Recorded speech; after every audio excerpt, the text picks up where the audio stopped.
हे मैतन के श्रृंगार तुम्हें कोटि कोटि वंदन।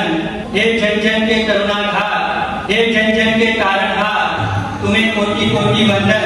हे भक्तों के करतार तुम्हें कोटि कोटि वंदन। मेरे अंतर के आलोक, हे मेरे अंतर के आलोक तुम्हें कोटि कोटि वंदन। महिमा मंडित भारत की पावन वसुंधरा पर अनेक संतों ने अवतरण लेकर मानवता के पावन गंगा को प्रवाहित किया। उन्होंने परम कृपालु करुणा सागर परमात्मा के प्रेम और करुणा के कमनीय पुष्पों को इस धरा पर खिलाकर इस धरा को सुवासित किया। आधुनिक युग के भौतिक वैभव की चकाचौंध में मनुष्य मानव संवेदनाओं को भुलाकर उसे विस्मृत कर बड़े बड़े गगनचुंबी इमारतें और धन को संपत्ति को इकट्ठा करने में लगा हुआ है।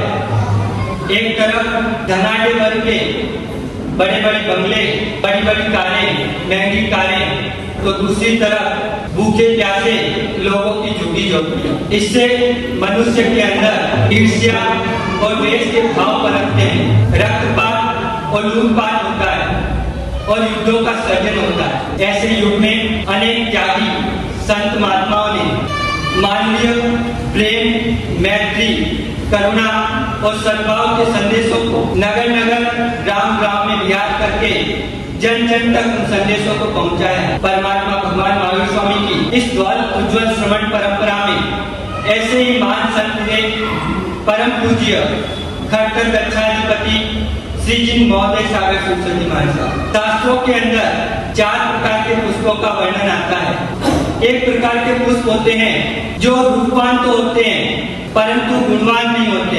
अर्थात उनके अंदर सुगंध नहीं होती है।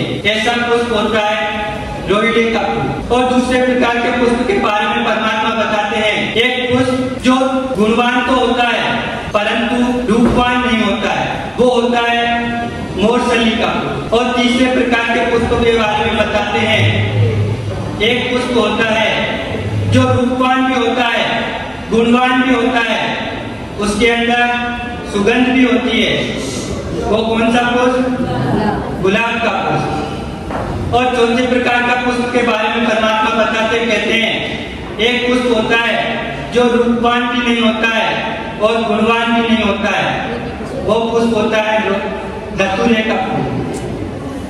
परम पूज्य खड़कर गच्छाधिपति आचार्य भगवान श्री जी महोदय सागर सरस्वती महाराज साहब उसी गुलाब की पुष्प की तरह उनका जीवन, उनका व्यक्तित्व था। उनका बाह्य व्यक्तित्व जितना आकर्षित था उतनी ही उनकी आंतरिक तेजस्वी था। महान संयम साधना की सुवास से आपूरित। गगन मंडल में उदयमान सूरज किसी के परिचय का मोहताज नहीं होता है।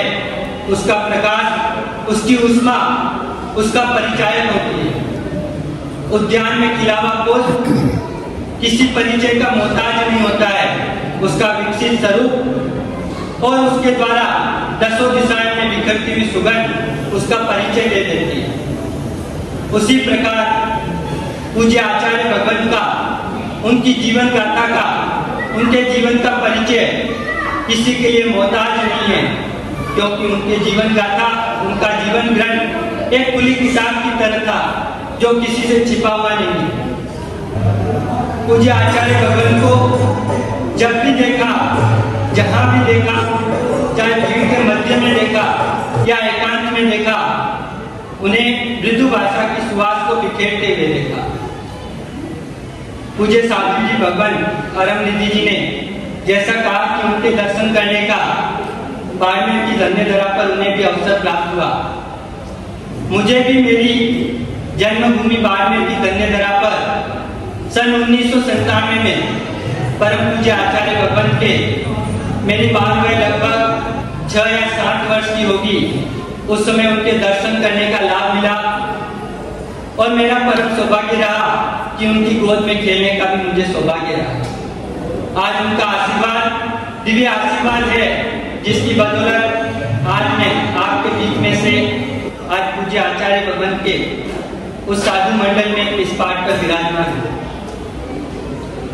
उनका जीवन अनेक गुणों से परिपूरित था।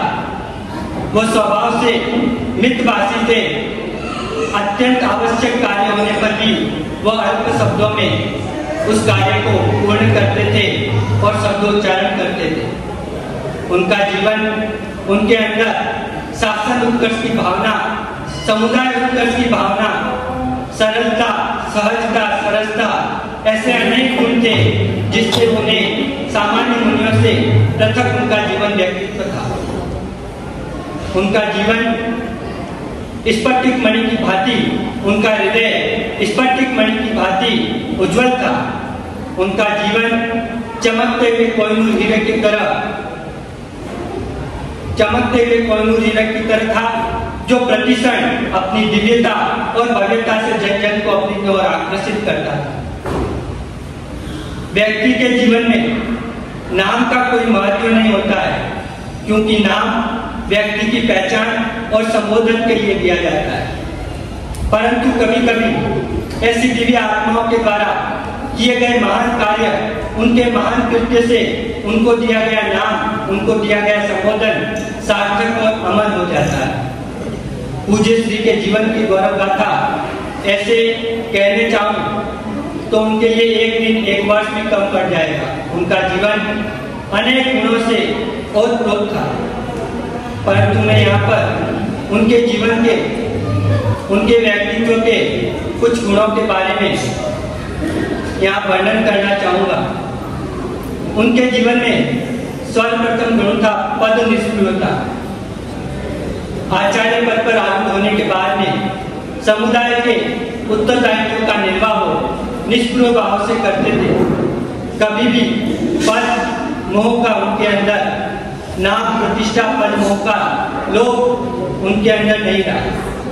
गज के छोटे से छोटे साधु हो, साध्वी जी हो, उनके प्रति उनके अंदर, उनके हृदय के अंदर आदर भाव, सम्मान भाव। एक प्रसंग था, बाड़मेर नगर के पास में एक रामसर ग्राम है, वहां पर सुमतीनाथ परमात्मा के प्रतिष्ठा का प्रसंग था। एक साधु जी भगवान पलोदी से उग्र विहार करते हुए रामसर पधारे और पूज्य आचार्य भगवान स्वयं उनको लेने के लिए उनके समक्ष गए।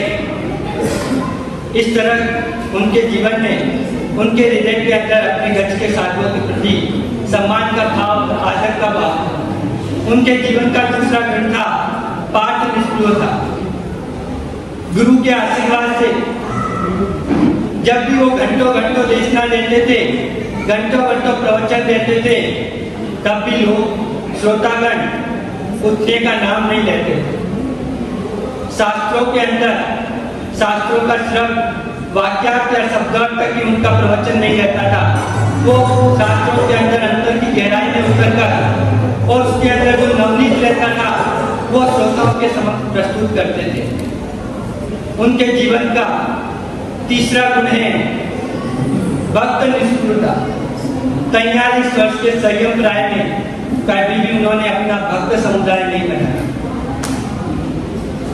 गुरु उपकार को ध्यान में रखते हुए किसी श्रावक ने उसे अपना गुरु रूप में स्वीकार किया हो, उनके उपकार को माना हो तो बात अलग है, परंतु वो हमेशा जो भी उनके पास में आता तो उन्हें शासन का भक्त बनाते थे। उनका जीवन का एक ही मंत्र था, मैं शासन का और शासन मेरा। जो शासन का भक्त है वो मेरा भक्त है। उनके जीवन का चौथा गुण था वस्तु निष्क्रियता। बचपन से ही उनके जीवन में उदारता का भाव उनके रक्त और लोही में समाया हुआ था।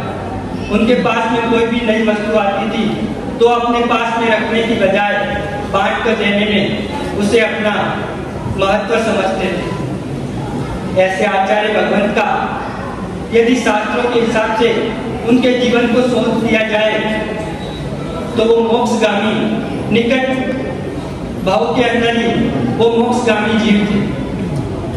उपदेश माला के अंदर मोक्षगामी जीव के 2 लक्षण बताए गए हैं। विशेष सुखों के प्रति जिसको आनंद ना हो और शुभ योग के अंदर अपने संपूर्ण वीर्य के साथ, आनंद के साथ प्रवृत्ति करे तो वो आत्मा निकट भविष्य में मोक्षगामी है। पूज्य आचार्य भगवान के जीवन में ये 2 गुण विद्यमान थे। इससे हम ये कह सकते हैं कि वो आत्मा निकट भविष्य में अवश्य ही मोक्षगामी आत्मा